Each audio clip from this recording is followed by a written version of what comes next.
Warning: our YouTube channel and its videos may contain scenes, language, and content that may not be appropriate for all audiences.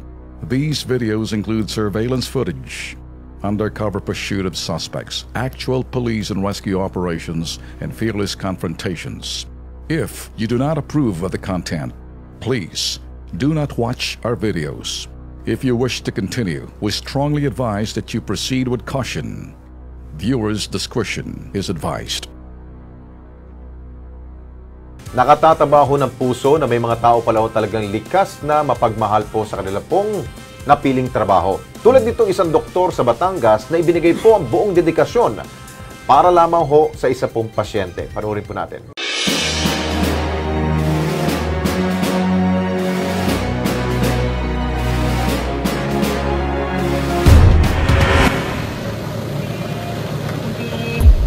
Ang bidyong ito pumukaw ng atensyon ng mga netizens sa social media. Sanggol na hindi na humihinga.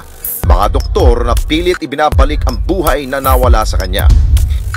Yan ang tagpong hindi makakalimutan ng aktor na si Doktora Drola Sanchez o mas kilala sa tawag na Doktora Lala, Tubong Lipa, Batangas. It's a matter of life and death, ika nga para sa mga doktor. Sa kanilang mga kamay at gabay na may likha, nakasalalay ang buhay ng isang tao. Kung tutusin, may pagkakataong gusto na raw sumuko ni Doktora Lala sa trabahong sinumpaan niya.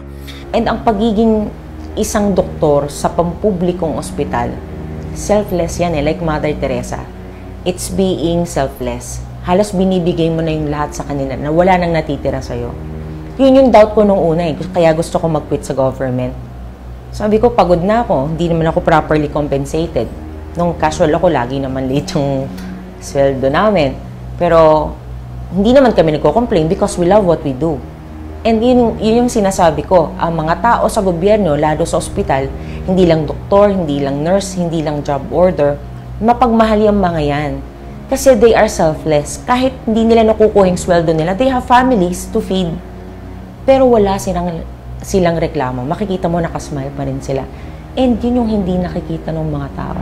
Kaya naman, na minsan subukin siya ng tadhana kung hanggang saan ang sukdulan ng kanyang pagmamahal sa larangang na tinatahak niya, hindi niya raw ito makakalimutan. At 30 na Agosto, isinilang ang isang overdue na sanggol. Wala ng buhay nang siya ay ipinanganak ng kanyang ina. 42 weeks na, post-term, sobra-sobra na sa kabuwanan, and around 2 a.m., pumutok na yung panubigan niya. Pag-check namin, nakatayin na yung bata sa loob ng tiyan. Sabi ko, we will do our best to deliver kasi ang contention na lang natin, mabuhay yung nanay. Sobrang nalungkot ako nung nakita ko yung baby kasi nga, pagka-deliver ng baby, lifeless, walang heartbeat, sobrang puti. Nung inilagay namin doon sa lalagyan ng baby. Ang ginawa ko, syempre, unang-una namin gagawin is suction. Habang sinasuction mo, naglalagay ka ng oxygen, nagpapump ka ng oxygen, and then nagsi-CPR. Ginagawa ko yon for 15 minutes na. Sabi ko, Lord, tulungan niyo pong mabuhay itong baby para doon sa ina. Para maging ina siya sa anak na to. Dahil alam ko kung gaano ka-importante itong batang to sa kanya. She was very eager na mabuhay yung anak niya. Hindi siya yung dok, yung umiiyak. Nakatingin lang siya, tulala talaga siya. Parang sabi ko, paano kung ako tong pasyente na to, na ganito, wala akong pera, wala akong asawa, anong gagawin ko? Pero si Doktora, hindi sinukuan ang munting anghel na nasa harap niya.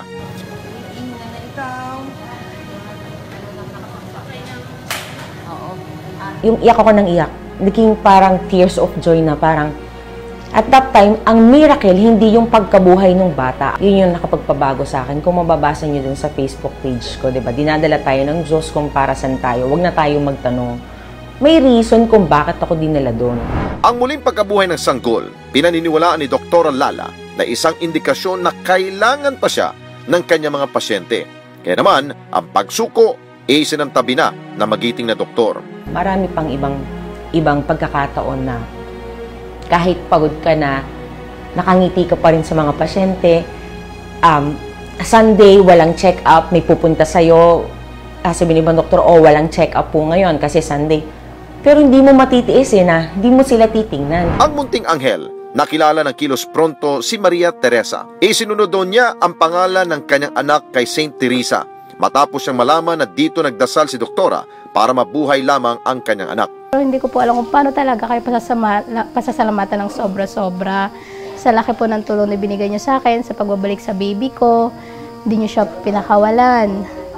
Kaya maraming salamat, doktora. Sa mundo ng mga doktor, ang salitang pagsuko wala sa kanilang bukabularyo. Yan ang pinatunayan ni Doktora Lala na mabawi niya ang buhay ni Baby Maria Teresa sa pamagitan ng lakas ng loob at matinding panalangin sa lumika. Ang profession pala ng pagiging doktor, it's not all about the money. Hindi tungkol sa pera kasi yung ginagawa mong pagmamahal dun sa mga pasyente mo, pinapakita mo sa kanila na mahal din sila ng Diyos. Dinadala tayo ng Diyos kung para saan tayo.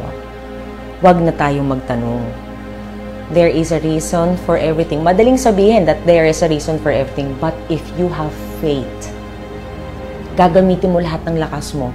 Nothing is impossible if you have complete faith in Him. At mula rito sa Kilos Pronto, isang pagpupugay ang handog namin sa iyo, Dok.